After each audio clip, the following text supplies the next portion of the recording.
Arab ലോകത്തെ വാർത്തകളും വിശേഷങ്ങളുമായി അക്കരെ ആരംഭിക്കുന്നു.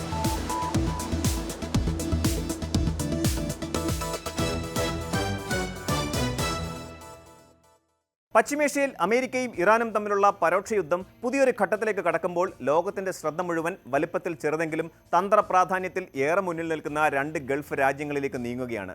ഇതുവരെയും UAE ഉൾപ്പെടെയുള്ള വലിയ GCC രാജ്യങ്ങളെ കേന്ദ്രീകരിച്ചായിരുന്നു മേഖലയിലെ ഭൗമരാഷ്ട്രീയ ചർച്ചകൾ നടന്നിരുന്നതെങ്കിൽ സമീപകാലത്തായി ഇറാൻ തങ്ങളുടെ ആക്രമണങ്ങളുടെയും പ്രതിരോധ തന്ത്രങ്ങളുടെയും കുന്തമുന തിരിച്ചുവിട്ടിരിക്കുന്നത് ബഹ്റൈൻ, കുവൈറ്റ് എന്നീ രാജ്യങ്ങൾക്ക് നേരെയാണ്. ഹൂതികൾക്കും മറ്റ് പ്രോക്സി ഗ്രൂപ്പുകൾക്കും പുറമെ ഇറാന്റെ ഔദ്യോഗിക സൈനിക വിഭാഗമായ റവല്യൂഷണറി ഗാർഡ് കോർപ്സ് നേരിട്ട് ഈ രാജ്യങ്ങളിലെ അമേരിക്കൻ സൈനിക താവളങ്ങളെ ലക്ഷ്യമിട്ട് മിസൈൽ, ഡ്രോൺ ആക്രമണങ്ങൾ നടത്തുന്ന കാഴ്ചയാണ് ലോകം ഇപ്പോൾ കാണുന്നത്.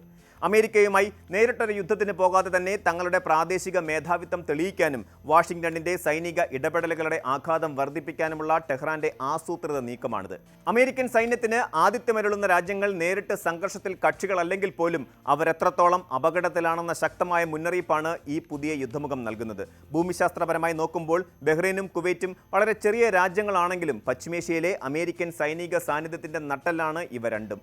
ദ്വീപരാഷ്ട്രമായ ബഹ്റൈൻ അമേരിക്കൻ നാവികസേനയുടെ ചരിത്രത്തിലെ ഏറ്റവും തന്ത്രപ്രധാനമായ 5ാം കപ്പൽപ്പടയുടെയും US നേവൽ ഫോഴ്സ് സെൻട്രൽ കമാൻഡിന്റെയും ആസ്ഥാനമാണ്. പേർഷ്യൻ ഗൾഫ്, ഒമാൻ ഉൾക്കടൽ, അറബിക്കടൽ, ചെങ്കടൽ എന്നിവയുൾപ്പെടുന്ന വിശാലമായ സമുദ്ര മേഖലയിലെ അമേരിക്കൻ നാവിക നീക്കങ്ങളെ മുഴുവൻ നിയന്ത്രിക്കുന്നത് മനാമയിലെ ഈ താവളത്തിൽ നിന്നാണ്. ലോകത്തിലെ ഏറ്റവും വലിയ ഊർജ്ജ ഇടനാഴിയായ ഹോർമൂസ് കടലിടുക്കിലൂടെയുള്ള വാണിജ്യ കപ്പലുകളുടെ സുരക്ഷിതമായ യാത്ര ഉറപ്പാക്കുന്നതിൽ ഈ 5ാം കപ്പൽപ്പട നിർണായക പങ്ക് വഹിക്കുന്നു. നേരെമറിച്ച് കുവൈറ്റിന്റെ പ്രാധാന്യം കടലിലല്ല, മറിച്ച് കരയിലാണ്. പശ്ചിമേഷ്യയിലെ അമേരിക്കൻ കരസേനയുടെയും വ്യോമസേനയുടെയും ഏറ്റവും വലിയ ലോജിസ്റ്റിക്സ് ആസ്ഥാനമാണ് കുവൈറ്റ്. അമേരിക്കൻ ആർമി സെൻട്രലിന്റെ മുന്നണി ആസ്ഥാനമായ ക്യാമ്പ് ആരിഫ് ജാൻ, മേഖലയിലെ വ്യോമ നീക്കങ്ങൾക്ക് പിന്തുണ നൽകുന്ന അലി അൽ സാലം എയർബേസ് എന്നിവ കുവൈറ്റിലാണ് സ്ഥിതി ചെയ്യുന്നത്. ഇറാഖ്, സിറിയ തുടങ്ങിയ രാജ്യങ്ങളിലെ US സൈനിക വിന്യാസങ്ങൾക്കും ഇന്റലിജൻസ് പ്രവർത്തനങ്ങൾക്കും വർഷങ്ങളായി സ്റ്റാഗിംഗ് ഗ്രൗണ്ടായി പ്രവർത്തിക്കുന്നത് കുവൈറ്റാണ്. അതുകൊണ്ട് തന്നെ ഈ രണ്ട് രാജ്യങ്ങളെ ആക്രമിക്കുന്നത് വഴി അമേരിക്കയുടെ സൈനിക ശേഷിയുടെ വേരറക്കാൻ സാധിക്കുമെന്നാണ് ഇറാൻ കണക്കുകൂട്ടുന്നത്. അമേരിക്ക ഏർപ്പെടുത്തിയ നാവിക ഉപരോധവും അതിനെ തുടർന്ന് തങ്ങളുടെ എണ്ണക്കപ്പലുകൾക്ക് നേരെയുണ്ടായ ആക്രമണങ്ങളുമാണ് ഇറാന്റെ പുതിയ നീക്കങ്ങൾക്ക് പിന്നിലെ പ്രധാന കാരണം. ഹോർമൂസ് കടലിടുക്കിൽ അമേരിക്കയുമായുള്ള സമാധാന കരാറുകൾ തകരുകയും തങ്ങളുടെ തീരപ്രദേശങ്ങളിൽ US സൈന്യം കനത്ത നാശനഷ്ടങ്ങൾ വരുത്തുകയും ചെയ്തതോടെയാണ് ഇറാൻ തങ്ങളുടെ നസർ 2 എന്ന സൈനിക ഓപ്പറേഷന്റെ ഭാഗമായി ബഹ്റൈനിലെയും കുവൈറ്റിലെയും അമേരിക്കൻ കേന്ദ്രങ്ങളിലേക്ക് മിസൈലുകൾ തൊടുത്തത്. കുവൈറ്റിലെ അലി അൽ സാലം എയർബേസിലെ ഡ്രോൺ താവളങ്ങളും പേട്രിയറ്റ് വ്യോമ പ്രതിരോധ സംവിധാനങ്ങളും ബഹ്റൈനിലെ ഷെയ്ഖ് ഈസ എയർബേസിലെ ഹെലികോപ്റ്റർ അറ്റകുറ്റപ്പണി കേന്ദ്രങ്ങളും തകർത്തതായി IRGC അവകാശപ്പെടുന്നു. യഥാർത്ഥത്തിൽ ഇറാന് ബഹ്റൈനോടോ കുവൈറ്റിനോടോ യാതൊരുവിധ പ്രാദേശികമായ തർക്കങ്ങളുമില്ല. തങ്ങളുടെ യഥാർത്ഥ ശത്രുവായ അമേരിക്കയ്ക്ക് മേൽ സമ്മർദ്ദം ചെലുത്താനും തങ്ങൾക്കെതിരെ നീങ്ങാൻ അമേരിക്കൻ സൈന്യത്തിന് തങ്ങളുടെ മണ്ണ് വിട്ടു നൽകിയാൽ അതിന്റെ പ്രത്യാഘാതം കഠിനമായിരിക്കുമെന്ന് ഈ ഗൾഫ് രാജ്യങ്ങളെ ബോധ്യപ്പെടുത്താനുമാണ് ടെഹ്റാൻ ശ്രമിക്കുന്നത്. ഒരു പൂർണ്ണ തോതിലുള്ള പ്രാദേശിക യുദ്ധത്തിലേക്ക് പോകാതെ ശത്രുവിന്റെ കണ്ണ് കവരുന്ന ഇത്തരം കൃത്യമായ ലക്ഷ്യത്തോടെയുള്ള ആക്രമണങ്ങൾ വഴി അമേരിക്കയുടെ പശ്ചിമേഷ്യൻ നയങ്ങളെ പ്രതിരോധത്തിലാക്കുക എന്നതാണ് ഇറാന്റെ തന്ത്രം. ഈ അപ്രതീക്ഷിത ആക്രമണങ്ങൾ ബഹ്റൈനെയും കുവൈറ്റിനെയും അതീവ ഗുരുതരമായ ഒരു നയതന്ത്ര പ്രതിസന്ധിയിലേക്കാണ് തള്ളിയിട്ടിരിക്കുന്നത്. തങ്ങളുടെ രാജ്യത്തിന്റെ പരമാധികാരത്തിനും സുരക്ഷയ്ക്കും വേണ്ടി അമേരിക്കൻ സൈന്യത്തിന്റെ സാന്നിധ്യത്തെയും അവരുടെ പ്രതിരോധ ഗ്യാരണ്ടികളെയും ആശ്രയിക്കാൻ ഈ രാജ്യങ്ങൾ നിർബന്ധിതരാണ്. അതേസമയം തന്നെ തങ്ങളുടെ തൊട്ടയൽപക്കത്ത് കിടക്കുന്ന സൈനിക ശക്തിയായ ഇറാനുമായി നല്ലൊരു നയതന്ത്ര സാമ്പത്തിക ബന്ധം പുലർത്താനും ഇവർ ആഗ്രഹിക്കുന്നു. അമേരിക്കയും ഇറാനും തമ്മിലുള്ള ആഗോള പോരാട്ടത്തിലെ ഒരു യുദ്ധക്കളമായി തങ്ങളുടെ രാജ്യം മാറാൻ ഇവർ ഒരിക്കലും ആഗ്രഹിക്കുന്നില്ല. അമേരിക്കൻ സൈന്യത്തിന് താവളമൊരുക്കുമ്പോൾ തന്നെ ഇറാന്റെ കോപത്തിൽ നിന്ന് എങ്ങനെ രക്ഷപ്പെടാം എന്നറിയാതെ ഒരു നയതന്ത്ര നൂൽപ്പാലത്തിലൂടെയാണ് ഈ രണ്ട് ഗൾഫ് രാജ്യങ്ങളും ഇപ്പോൾ സഞ്ചരിക്കുന്നത്. പശ്ചിമേഷ്യയിലെ ഈ പുതിയ യുദ്ധമുഖം ഇന്ത്യയെ സംബന്ധിച്ച് കേവലം ഒരു അന്താരാഷ്ട്ര വാർത്ത മാത്രമല്ല, മറിച്ച് ഇന്ത്യയുടെ സാമ്പത്തിക നയപ്രധാന താൽപ്പര്യങ്ങളെ നേരിട്ട് ബാധിക്കുന്ന ഒന്നാണ്. ബഹ്റൈനിലും കുവൈറ്റിലുമായി മാത്രം 10 ലക്ഷത്തിലധികം ഇന്ത്യൻ പ്രവാസികൾ ജീവിക്കുന്നുണ്ട്. ആരോഗ്യം, നിർമ്മാണം, എഞ്ചിനീയറിംഗ്, ധനകാര്യം തുടങ്ങിയ വിവിധ മേഖലകളിൽ ജോലി ചെയ്യുന്ന ഇവരുടെ സുരക്ഷ ഇന്ത്യക്ക് പരമപ്രധാനമാണ്. മേഖലയിലെ സംഘർഷം വരും ദിവസങ്ങളിൽ കൂടുതൽ ശക്തമാവുകയാണെങ്കിൽ മുൻകാലങ്ങളിലെ പോലെ വലിയ തോതിലുള്ള പ്രവാസി ഒഴിപ്പിക്കൽ പ്രക്രിയകൾക്ക് ന്യൂഡൽഹിക്ക് തയ്യാറെടുക്കേണ്ടി വരും. ഇതിനു പുറമെ ഇന്ത്യയുടെ ഊർജ്ജ സുരക്ഷയ്ക്കും ഈ വരാനിരിക്കുന്ന പ്രതിസന്ധി വലിയ ഭീഷണിയാണ്. ഇന്ത്യക്ക് ആവശ്യമായ അസംസ്കൃത എണ്ണയുടെ 40% വരുന്നത് ഗൾഫ് രാജ്യങ്ങളിൽ നിന്നാണ്. ഇതിൽ ഭൂരിഭാഗവും സഞ്ചരിക്കുന്നത് തർക്കപ്രദേശമായ ഹോർമൂസ് കടലിടുക്കിലൂടെയാണ്. കപ്പലുകൾക്ക് നേരെയുള്ള ആക്രമണങ്ങളും യുദ്ധഭീതിയും ഇൻഷുറൻസ് പ്രീമിയം തുക കുത്തനെ കൂട്ടാനും എണ്ണവില വർദ്ധിക്കാനും കാരണമാകും. കാരണമാകും. ഇത് ഇന്ത്യയിലെ ആഭ്യന്തര വിപണിയിൽ കനത്ത പണപ്പെരുപ്പത്തിനും കാരണമാകും. വ്യോമഗതാഗതത്തെയും ഇത് പ്രതികൂലമായി ബാധിച്ചേക്കാം. കാരണം ഇന്ത്യയിൽ നിന്ന് യൂറോപ്പിലേക്കുള്ള പല വിമാന സർവീസുകളും കടന്നുപോകുന്നത് ഗൾഫ് വ്യോമപാതയിലൂടെയാണ്.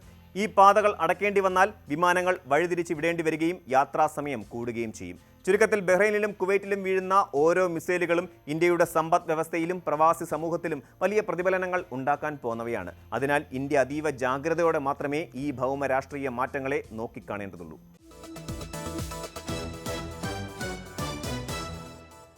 ഗൾഫ് നാടുകളിലേക്ക്, പ്രത്യേകിച്ച് സുന്ദരമായ ഒമാനിലേക്ക് യാത്ര തിരിക്കാൻ ഒരുങ്ങുമ്പോൾ എല്ലാവരുടെയും മനസ്സിൽ വലിയ പ്രതീക്ഷകളും സന്തോഷവും ഒക്കെയായിരിക്കും. വർഷങ്ങളുടെ പ്രവാസ ജീവിതത്തിന് ശേഷമുള്ള മടക്കയാത്രയോ അല്ലെങ്കിൽ പുതിയൊരു ജോലി തേടിയുള്ള ആദ്യ യാത്രയോ ആകാം അത്.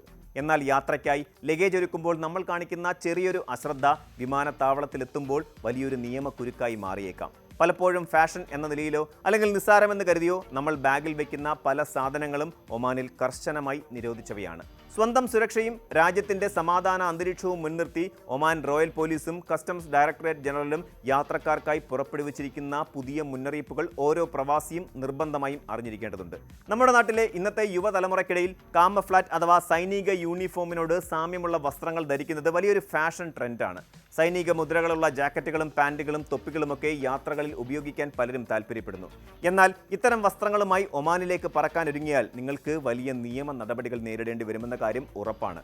സൈനിക യൂണിഫോമുകളോടോ അല്ലെങ്കിൽ ഒമാനിലെ സുരക്ഷാ ഉദ്യോഗസ്ഥരുടെ ഔദ്യോഗിക വേഷങ്ങളോടോ സാമ്യമുള്ള വസ്ത്രങ്ങളും ഉപകരണങ്ങളും സാധാരണക്കാർ ഉപയോഗിക്കുന്നത് ഒമാൻ നിയമപ്രകാരം കർശനമായി നിരോധിച്ചിരിക്കുന്നു. രാജ്യത്തിന്റെ സുരക്ഷ മുൻനിർത്തിയും സൈനികരുടെ ഔദ്യോഗിക പദവിയെ ദുരുപയോഗം ചെയ്യുന്നത് തടയാനുമാണ് ഈ നിയമം നടപ്പിലാക്കിയിരിക്കുന്നത്. അതുകൊണ്ട് യാത്രയ്ക്ക് മുൻപ് നിങ്ങളുടെ ലഗേജിൽ ഇത്തരം വസ്ത്രങ്ങളില്ലെന്ന് ഉറപ്പുവരുത്തുകയും ഇനി അഥവാ ഉണ്ടെങ്കിൽ അവ പൂർണ്ണമായും ഒഴിവാക്കുകയും ചെയ്യേണ്ടത് അത്യാവശ്യമാണ്. നാട്ടിൽ നിന്ന് തിരികെ പോകുമ്പോൾ കുട്ടികൾക്കായി വാങ്ങുന്ന കളിക്കോപ്പുകളിൽ പോലും അതീവ ശ്രദ്ധ അത്യാവശ്യമാണ്. യഥാർത്ഥ തോക്കുകളോട് സാമ്യമുള്ള കളിത്തോക്കുകൾ, പിസ്റ്റളുകൾ, എയർ ഗണ്ണുകൾ എന്നിവയൊന്നും ലഗേജിൽ കൊണ്ടുപോകാൻ ഒമാൻ കസ്റ്റംസ് അനുവാദം നൽകുന്നില്ല. സുരക്ഷാ ഉദ്യോഗസ്ഥരെയും പൊതുജനങ്ങളെയും ഒരുപോലെ ആശയക്കുഴപ്പത്തിലാക്കാൻ ഇത്തരം സാമ്യമുള്ള കളിപ്പാട്ടങ്ങൾക്ക് സാധിക്കുമെന്നതിനാലാണ് ഈ വിലക്ക് ഏർപ്പെടുത്തിയിരിക്കുന്നത്. ഇതിനു പുറമെ ആദ്യ നോട്ടത്തിൽ സാധാരണ നടക്കാൻ ഉപയോഗിക്കുന്ന വടിയെന്ന് തോന്നുമെങ്കിലും ഉള്ളിൽ കുന്തമോ വാളോ ഒളിപ്പിച്ചു വെക്കാവുന്ന തരത്തിലുള്ള ആയുധങ്ങൾ, നൈറ്റ് വിഷൻ സ്കോപ്പുകൾ, അതുപോലെ റൈഫിൾ സ്കോപ്പുകൾ, സ്വയരക്ഷയ്ക്കായി കൊണ്ടു നടക്കുന്ന സ്റ്റൺ ഗണ്ണുകൾ, ടേസറുകൾ എന്നിവയും നിരോധിത വസ്തുക്കളുടെ പട്ടികയിലുണ്ട്. ലഗേജ് സ്കാനിങ്ങിൽ ഇത്തരം വസ്തുക്കൾ കണ്ടെത്തിയാൽ യാത്രക്കാരെ തടഞ്ഞു വെക്കാനും കടുത്ത നിയമ നടപടികൾ സ്വീകരിക്കാനും കസ്റ്റംസിന് പൂർണ്ണ അധികാരമുണ്ട്. മയക്കുമരുന്നുകളും മനോപ്രേരകങ്ങളായ ഇതര വസ്തുക്കളും ലോകത്തെവിടെയും എന്ന പോലെ ഒമാനിലും അതീവ ഗൗരവത്തോടെയാണ് കൈകാര്യം ചെയ്യുന്നത്. ഇത്തരം ലഹരി വസ്തുക്കൾ കടത്താൻ ശ്രമിക്കുന്നത് കടുത്ത ജയിൽ ശിക്ഷയും നാടുകടത്തലും ലഭിക്കാവുന്ന കുറ്റമാണ്. എന്നാൽ പലപ്പോഴും പ്രവാസികൾക്ക് വിനയാകുന്നത് അവർ നിത്യേന ഉപയോഗിക്കുന്ന ചില ജീവൻ രക്ഷാ മരുന്നുകളാണ്. ഉത്കണ്ഠ, വിഷാദം, കടുത്ത വേദന, ഉറക്കമില്ലായ്മ എന്നിവയ്ക്കായി നാട്ടിലെ ഡോക്ടർമാർ എഴുതി നൽകുന്ന പല മരുന്നുകളും ഗൾഫ് രാജ്യങ്ങളിൽ നിരോധിത മരുന്നുകളുടെ പട്ടികയിലായിരിക്കും ഉൾപ്പെട്ടിട്ടുണ്ടാവുക. കൃത്യമായ മെഡിക്കൽ കുറിപ്പടിയും ബന്ധപ്പെട്ട അധികാരികളുടെ സാക്ഷ്യപ്പെടുത്തലും ഇല്ലാതെ ഇത്തരം മരുന്നുകൾ കൈവശം വയ്ക്കുന്നത് വലിയ ചതിക്കുഴിയായി മാറുമെന്ന കാര്യം ഓർക്കുക. അതിനാൽ പതിവായി മരുന്ന് കഴിക്കുന്നവർ യാത്രയ്ക്ക് മുൻപ് ഒമാനിലെ ആരോഗ്യ മന്ത്രാലയത്തിന്റെ നിയമങ്ങൾ പരിശോധിക്കുകയും ആവശ്യമായ രേഖകൾ കയ്യിൽ കരുതുകയും വേണം. നാട്ടിൽ വില കുറവിൽ ലഭിക്കുന്ന പ്രമുഖ ബ്രാൻഡുകളുടെ വ്യാജ പതിപ്പുകൾ അഥവാ ഫസ്റ്റ് കോപ്പി ബാഗുകൾ, വാച്ചുകൾ, വസ്ത്രങ്ങൾ എന്നിവ ഒമാനിലേക്ക് കൊണ്ടുപോകുന്നത് അത്ര സുരക്ഷിതമല്ല. അന്താരാഷ്ട്ര തലത്തിലുള്ള ബൗദ്ധിക സ്വത്തവകാശ നിയമങ്ങളെ പൂർണ്ണമായും മാനിക്കുന്ന രാജ്യമാണ് ഒമാൻ. അതുകൊണ്ട് തന്നെ വ്യാജ ഉൽപ്പന്നങ്ങളുടെയും കൃത്രിമമായി നിർമ്മിച്ച സാധനങ്ങളുടെയും ഇറക്കുമതി കസ്റ്റംസ് കർശനമായി തടയുന്നുണ്ട്. ബ്രാൻഡുകളുടെ വ്യാജ പതിപ്പുകൾ വാണിജ്യ ആവശ്യങ്ങൾക്കായി കൊണ്ടുപോകുന്നത് വലിയ സാമ്പത്തിക കുറ്റകൃത്യമായാണ് കണക്കാക്കപ്പെടുന്നത്. കൂടാതെ ആവശ്യത്തിന് ഗുണനിലവാരമില്ലാത്ത ഇലക്ട്രോണിക്സ് ഉപകരണങ്ങളും കളിപ്പാട്ടങ്ങളും രാജ്യത്തേക്ക് പ്രവേശിപ്പിക്കില്ല. ഇതിനോടൊപ്പം തന്നെ ആനക്കൊമ്പ് പോലെയുള്ള വന്യജീവി അവശിഷ്ടങ്ങളും അവ കൊണ്ടുണ്ടാക്കിയ ആഭരണങ്ങളും പൂർണ്ണമായും നിരോധിച്ചിട്ടുണ്ട്. നിയമലംഘനം നടത്തുന്നവരിൽ നിന്നും ഇത്തരം വസ്തുക്കൾ കണ്ടുകെട്ടുക മാത്രമല്ല വലിയ തുക പിഴയായും ഈടാക്കും. ഒരു രാജ്യത്തെ നിയമങ്ങൾ അവിടുത്തെ ജനങ്ങളുടെയും സന്ദർശകരുടെയും സുരക്ഷയ്ക്കായി നിർമ്മിക്കപ്പെട്ടിട്ടുള്ളതാണ്. നിയമം അറിയില്ലായിരുന്നുവെന്ന ന്യായം വിമാനത്താവളങ്ങളിലെ കസ്റ്റംസ് പരിശോധനകളിൽ നിങ്ങളെ ഒരു തരത്തിലും രക്ഷിക്കില്ല. യാത്ര തിരിക്കുന്നതിന് തൊട്ടുമുമ്പ് തങ്ങളുടെ ലഗേജിലുള്ള ഓരോ സാധനങ്ങളും നിരോധിത പട്ടികയിൽ ഉൾപ്പെട്ടിട്ടില്ല എന്ന് ഉറപ്പുവരുത്തുക മാത്രമാണ് ഇതിനായുള്ള ഏക മാർഗം. ഒമാൻ പോലീസ് നൽകുന്ന ഈ മാർഗനിർദ്ദേശങ്ങൾ കൃത്യമായി പാലിച്ച് യാത്ര ചെയ്യുകയാണെങ്കിൽ യാതൊരുവിധ തടസ്സങ്ങളുമില്ലാതെ ലക്ഷ്യസ്ഥാനത്ത് എത്തിച്ചേരാൻ നിങ്ങൾക്ക് സാധിക്കും. നിയമങ്ങളോട് ആദരവ് കാണിക്കുന്ന സുരക്ഷിതനായ ഒരു പ്രവാസിയായി മാറുക എന്നത് നമ്മുടെ ഓരോരുത്തരുടെയും കടമയാണ്.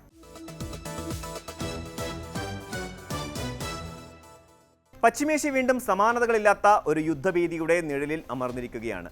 അമേരിക്കയും ഇറാനും തമ്മിലുള്ള വർഷങ്ങൾ നീണ്ട ശീതയുദ്ധം ഇപ്പോൾ നേരിട്ടുള്ള സൈനിക ഏറ്റുമുട്ടലുകളിലേക്ക് വഴിമാറിയിരിക്കുന്നു. ഈ സംഘർഷത്തിന്റെ ഏറ്റവും ഭയാനകമായ വശം ഇത് കേവലം രണ്ട് രാജ്യങ്ങൾക്കിടയിൽ മാത്രം ഒതുങ്ങി നിൽക്കുന്നില്ല എന്നതാണ്. സമാധാനത്തിന്റെയും വാണിജ്യത്തിന്റെയും കേന്ദ്രങ്ങളായി അറിയപ്പെടുന്ന ഗൾഫ് രാജ്യങ്ങളിലേക്കാണ് ഇപ്പോൾ യുദ്ധത്തിന്റെ തീപ്പൊരികൾ വീഴുന്നത്. അമേരിക്കയുടെ തുടർച്ചയായ ആക്രമണങ്ങൾക്ക് പകരമായി ഇറാൻ അഴിച്ചുവിട്ട മിസൈൽ, ഡ്രോൺ വർഷങ്ങൾ ഖത്തർ, ബഹ്റൈൻ, കുവൈറ്റ് എന്നീ രാജ്യങ്ങളുടെ സുരക്ഷയെ സാരമായി ബാധിച്ചിരിക്കുന്നു. ഒരു വലിയ സാമ്പത്തിക പ്രതിസന്ധിയുടെയും മാനുഷിക ദുരന്തത്തിന്റെയും വക്കിലാണ് പശ്ചിമേഷ്യ ഇപ്പോൾ നിൽക്കുന്നത്.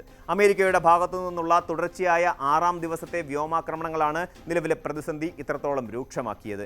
ഇറാന്റെ തെക്കൻ പ്രവിശ്യയായ ഹോർമോസ്ഗാൻ ഉൾപ്പെടെയുള്ള തന്ത്രപ്രധാന മേഖലകളിലാണ് അമേരിക്കൻ സേന ലക്ഷ്യമിട്ടിരിക്കുന്നത്. ഇറാന്റെ സൈനിക ലോജിസ്റ്റിക്സ് കേന്ദ്രങ്ങൾ, വ്യോമ പ്രതിരോധ സംവിധാനങ്ങൾ, തുറമുഖങ്ങളിലെ അടിസ്ഥാന സൗകര്യങ്ങൾ, പ്രധാന പാലങ്ങൾ എന്നിവ തകർക്കുക എന്ന ലക്ഷ്യത്തോടെയാണ് അമേരിക്കൻ യുദ്ധവിമാനങ്ങൾ ബോംബുകൾ വർഷിച്ചത്. ഇറാനെ സാമ്പത്തികമായും സൈനികമായും തളർത്തുക എന്ന അമേരിക്കൻ തന്ത്രത്തിന്റെ ഭാഗമായാണ് ഈ ആക്രമണങ്ങളെ വിലയിരുത്തുന്നത്. എന്നാൽ ഇതിനു മുന്നിൽ നിശബ്ദരായിരിക്കാൻ ഇറാൻ തയ്യാറായിരുന്നില്ല. തങ്ങളുടെ മണ്ണിൽ വീഴുന്ന ഓരോ ബോംബിനും ശക്തമായ തിരിച്ചടി നൽകുമെന്ന പ്രഖ്യാപനത്തോടെ ഇറാന്റെ ഇസ്ലാമിക് റവല്യൂഷണറി ഗാർഡ് കോർപ്സ് രംഗത്തെത്തിയിരിക്കുകയാണ്. അമേരിക്കൻ സൈനിക താവളങ്ങൾ സ്ഥിതി ചെയ്യുന്ന ഗൾഫ് രാജ്യങ്ങളെയാണ് ഇറാൻ തങ്ങളുടെ പ്രത്യാക്രമണത്തിനായി തെരഞ്ഞെടുത്തിരിക്കുന്നത്.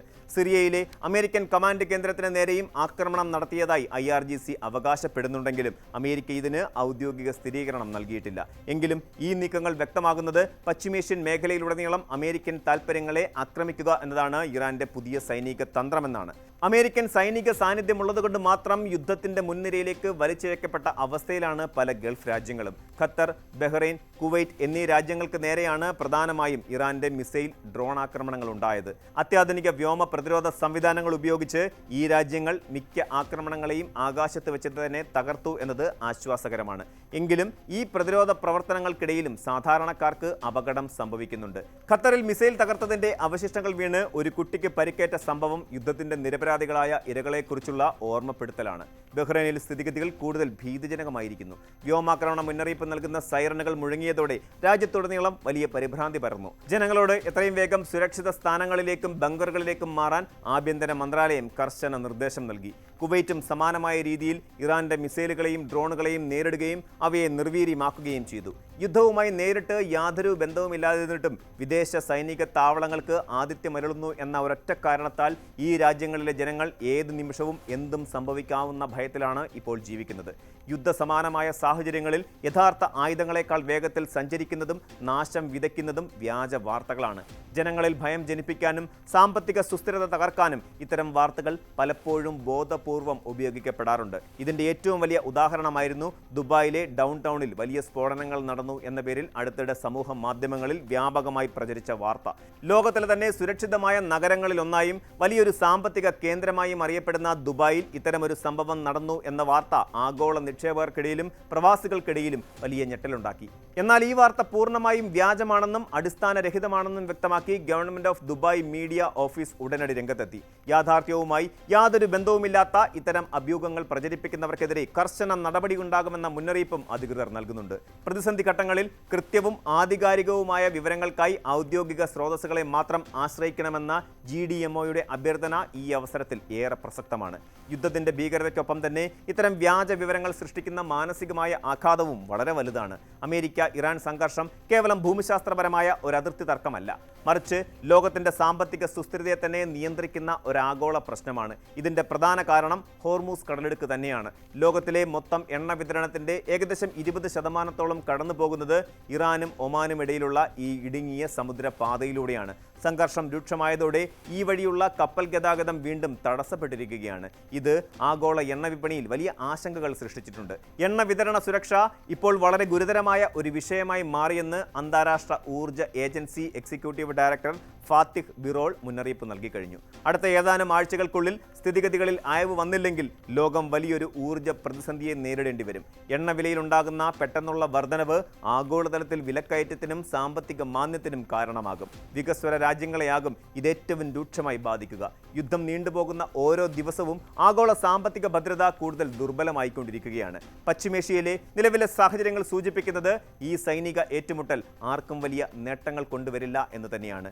ഗൾഫ് രാജ്യങ്ങളെ സംബന്ധിച്ചിടത്തോളം അവരുടെ വർഷങ്ങളായുള്ള വികസനവും സമാധാനവുമാണ് ഇവിടെ ചോദ്യം ചെയ്യപ്പെടുന്നത്. ലക്ഷക്കണക്കിന് പ്രവാസികളുടെ ജീവിതവും ഉപജീവനവും ഈ മേഖലയുടെ സുസ്ഥിരതയെ ആശ്രയിച്ചാണ് നിലനിൽക്കുന്നത്.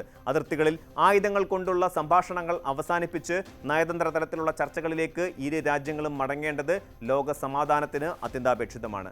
അന്താരാഷ്ട്ര സമൂഹം കൂടുതൽ സജീവമായി ഇടപെടുകയും ഇരുപക്ഷത്തെയും ചർച്ചാമേശയിലേക്ക് കൊണ്ടുവരികയും ചെയ്തില്ലെങ്കിൽ ഈ സംഘർഷം ഒരു പൂർണ്ണ തോതിലുള്ള പ്രാദേശിക യുദ്ധമായി മാറാൻ സാധ്യതയുണ്ട്. പശ്ചിമേഷ്യയിലെ സമാധാനം എന്നത് ആഗോള സമ്പദ് വ്യവസ്ഥയുടെയും ഊർജ്ജ സുരക്ഷയുടെയും കൂടി അടിത്തറയാണ്. ആയുധങ്ങൾ താഴെവയ്ക്കാനും സമാധാനപരമായ സഹവർത്തിത്വത്തിന്റെ പാത തെരഞ്ഞെടുക്കാനും ലോക നേതാക്കൾ തയ്യാറാകുമെന്ന പ്രത്യാശയിലാണ് ലോകം ഇപ്പോൾ കാത്തിരിക്കുന്നത്. സമാധാനത്തിന്റെ പുലരി ഗൾഫ് മേഖലയിൽ എത്രയും വേഗം വീണ്ടും ഉദിക്കട്ടെ എന്ന് നമുക്കും പ്രത്യാശിക്കാം.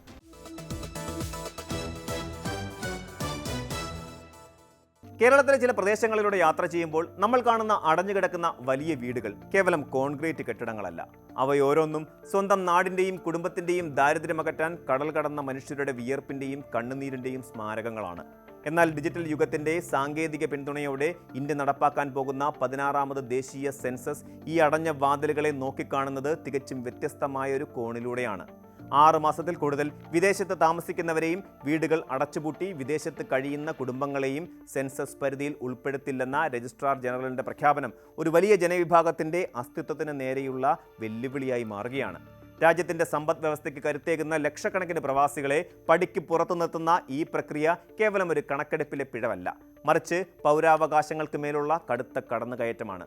നികുതി ചുമത്തുന്നതിനും ഭരണകൂടത്തിന്റെ നയങ്ങൾ രൂപീകരിക്കുന്നതിനുമായി പൗരാണിക കാലം മുതൽക്കേ ഇന്ത്യയിൽ ജനസംഖ്യാ കണക്കെടുപ്പുകൾ നടന്നിരുന്നു.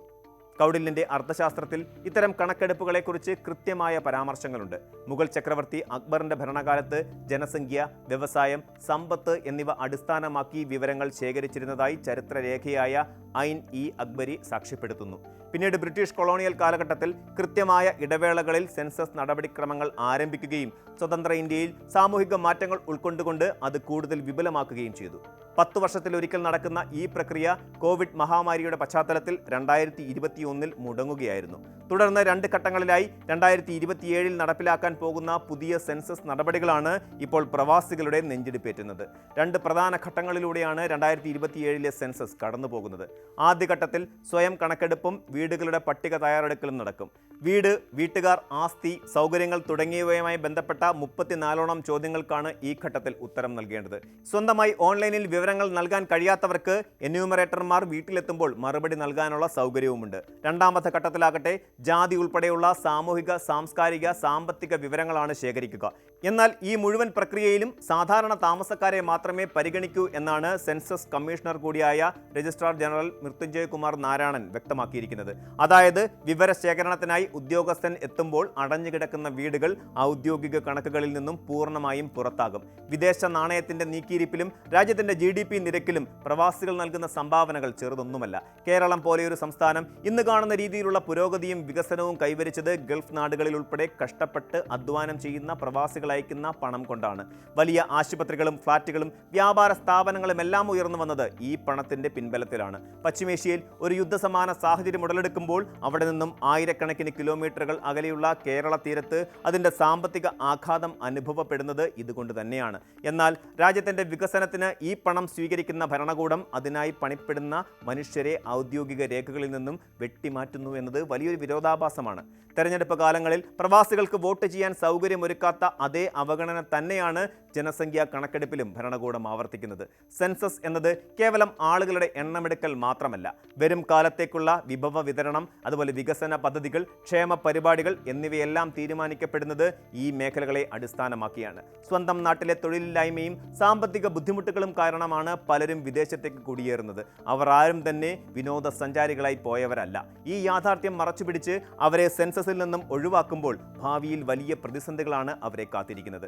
റേഷൻ കാർഡുകൾ, സർക്കാർ നൽകുന്ന ചികിത്സാ സഹായങ്ങൾ, മറ്റ് ക്ഷേമ പദ്ധതികൾ എന്നിവയിൽ നിന്നെല്ലാം ഇവർ തഴയപ്പെട്ടേക്കാം. അതുമാത്രമല്ല, മണ്ഡലം പുനഃക്രമീകരണം ഉൾപ്പെടെയുള്ള സുപ്രധാന രാഷ്ട്രീയ തീരുമാനങ്ങൾ വരുമ്പോൾ ഒരു വലിയ ജനവിഭാഗത്തിന്റെ ശബ്ദം അവിടെ ഇല്ലാതാവുകയും ചെയ്യും. രാജ്യത്തിന് പുറത്തുള്ള ഇന്ത്യക്കാർക്കായി എംബസികൾ വഴി വിവരശേഖരണം നടത്തണമെന്ന ആവശ്യം പോലും അധികൃതർ തള്ളിക്കളയുകയാണ്. മെട്രോ നഗരങ്ങളിലേക്ക് കുടിയേറിയ ഇതര സംസ്ഥാന തൊഴിലാളികളുടെ കണക്കെടുപ്പ് മുതൽ ഭവനരഹിതരുടെയും നാടോടികളുടെയും വിവരശേഖരണം വരെ നിരവധി സങ്കീർണതകൾ സെൻസസ് പ്രക്രിയയിലുണ്ട്. ജോലിസ്ഥലത്ത് എണ്ണപ്പെടുന്നവർ സ്വന്തം നാട്ടിൽ ഇരട്ടിപ്പായി രേഖപ്പെടുത്തുന്നില്ല എന്ന് ഉറപ്പാക്കേണ്ടതുണ്ട്. എന്നാൽ ഇതിനേക്കാളെല്ലാം ഗൗരവമുള്ളതാണ് പ്രവാസികളുടെ വിഷയം. രാജ്യത്തിന്റെ സമ്പദ് വ്യവസ്ഥയെ താങ്ങി നിർത്തുന്ന ഒരു ജനതയെ വികസന ഭൂപടത്തിൽ നിന്നും മായ്ച്ചു കളയുന്നത് ചരിത്രപരമായ വലിയൊരു അനീതിയാണ്. കേവലം സാങ്കേതികത്വത്തിന്റെ പേരിൽ അടഞ്ഞുകിടക്കുന്ന വീടുകളെ കണക്കിൽ നിന്നും ഒഴിവാക്കുന്ന നയം സർക്കാർ അടിയന്തരമായി തിരുത്തേണ്ടതുണ്ട്. പ്രവാസികളും ഈ നാടിന്റെ മക്കളാണെന്നും അവരുടെ അവകാശങ്ങൾ സംരക്ഷിക്കപ്പെടേണ്ടതാണെന്നുമുള്ള തിരിച്ചറിവ് ഭരണകൂടത്തിനും രാഷ്ട്രീയ പ്രസ്ഥാനങ്ങൾക്കും ഉണ്ടാകണം. നീതിപൂർവമായ ഒരു കണക്കെടുപ്പിൽ നിന്നും ഒരാൾ പോലും പുറത്തു പോകാതിരിക്കാൻ ആവശ്യമായ തിരുത്തലുകൾ വരുത്തിയേ മതിയാകൂ. എങ്കിൽ മാത്രമേ ഇന്ത്യയുടെ സെൻസസ് അതിന്റെ പൂർണ്ണമായ അർത്ഥത്തിൽ ജനാധിപത്യപരമാവുകയുള്ളൂ.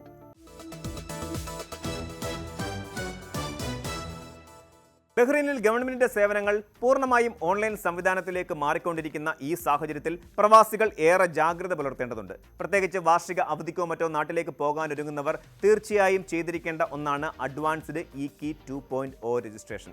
ഔദ്യോഗികമായ എല്ലാ ഇടപാടുകൾക്കും സർക്കാർ സേവനങ്ങൾക്കും ഇപ്പോൾ ഇത് അത്യാവശ്യമായി മാറിയിരിക്കുകയാണ്. പ്രവാസി ലീഗൽ സെൽ ബഹ്റൈൻ പ്രസിഡന്റും ഗ്ലോബൽ PROയുമായ സുധീർ തിരുനെല്ലത്ത് നൽകുന്ന വിവരങ്ങൾ പ്രകാരം ഈ നടപടിക്രമം പൂർത്തിയാക്കാതെ നാട്ടിലേക്ക് മടങ്ങുന്നത് ഭാവിയിൽ വലിയ നിയമപരമായ പ്രതിസന്ധികൾക്കും ആനുകൂല്യങ്ങൾ നഷ്ടമാകുന്ന സാഹചര്യത്തിനും വഴിതെളിച്ചേക്കാം എന്നാണ്. ഇൻഡെംനിറ്റി അഥവാ സർവീസ് ആനുകൂല്യങ്ങളുമായി ബന്ധപ്പെട്ട് ബഹ്റൈൻ നിയമത്തിൽ വരുത്തിയ നിർണായക മാറ്റങ്ങളാണ് ഇ-കീ രജിസ്ട്രേഷൻ ഉടനടി പൂർത്തിയാക്കാൻ പ്രവാസികളെ നിർബന്ധിതരാക്കുന്നത്.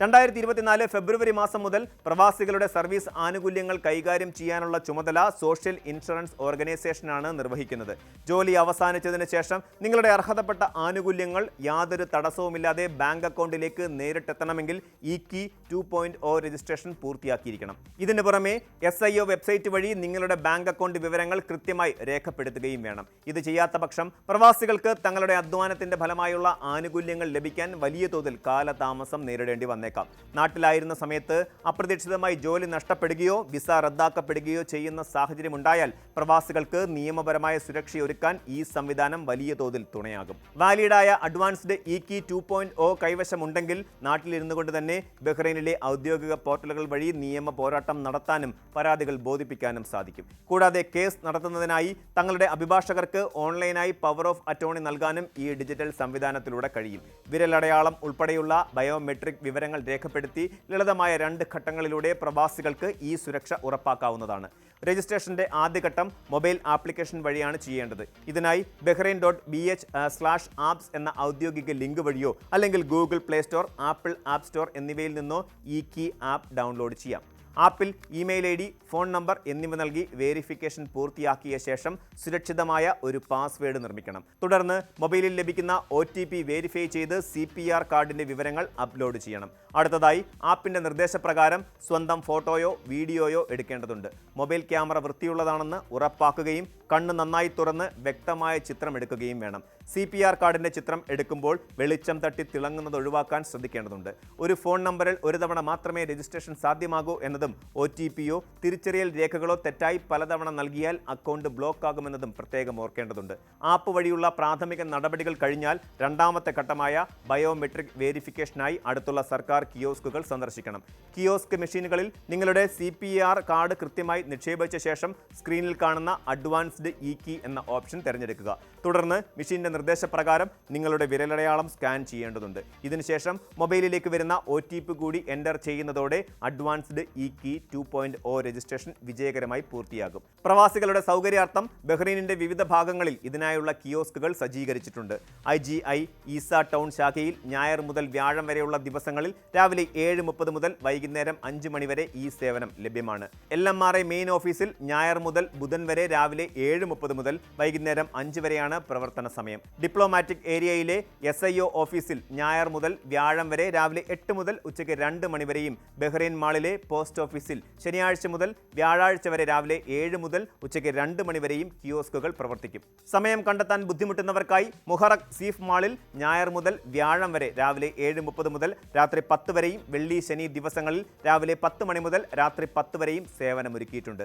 വാദി അൽസെയിൽ മാളിലെ കിയോസ്കിൽ എല്ലാ ദിവസവും രാവിലെ 8 മണി മുതൽ രാത്രി 11 മണി വരെ രജിസ്ട്രേഷൻ നടത്താവുന്നതാണ്.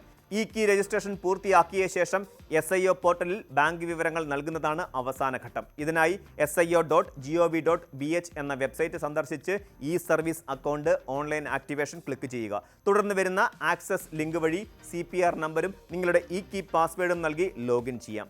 ഡാഷ്ബോർഡിലെ ബാങ്ക് അക്കൗണ്ട് ഓൾട്ടറേഷൻ എന്ന ഓപ്ഷൻ തിരഞ്ഞെടുത്ത ശേഷം എംപ്ലോയർ ബാങ്ക് അമെൻമെൻറ്റ് എന്ന കോളത്തിൽ ഏത് രാജ്യത്തെയും ലിസ്റ്റ് ചെയ്യപ്പെട്ട ബാങ്ക് വിവരങ്ങൾ രേഖപ്പെടുത്താവുന്നതാണ്. നാട്ടിലേക്ക് യാത്ര തിരിക്കുന്ന ഓരോ പ്രവാസിയും ഈ അടിയന്തര സാഹചര്യത്തെക്കുറിച്ച് തീർച്ചയായും മനസ്സിലാക്കേണ്ടതുണ്ട്.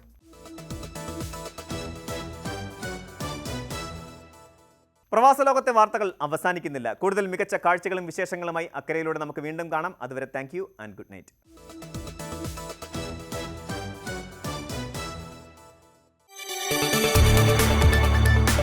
കൂടുതൽ വാർത്തകൾക്ക് news 18 Keralam YouTube channel subscribe ചെയ്യുക.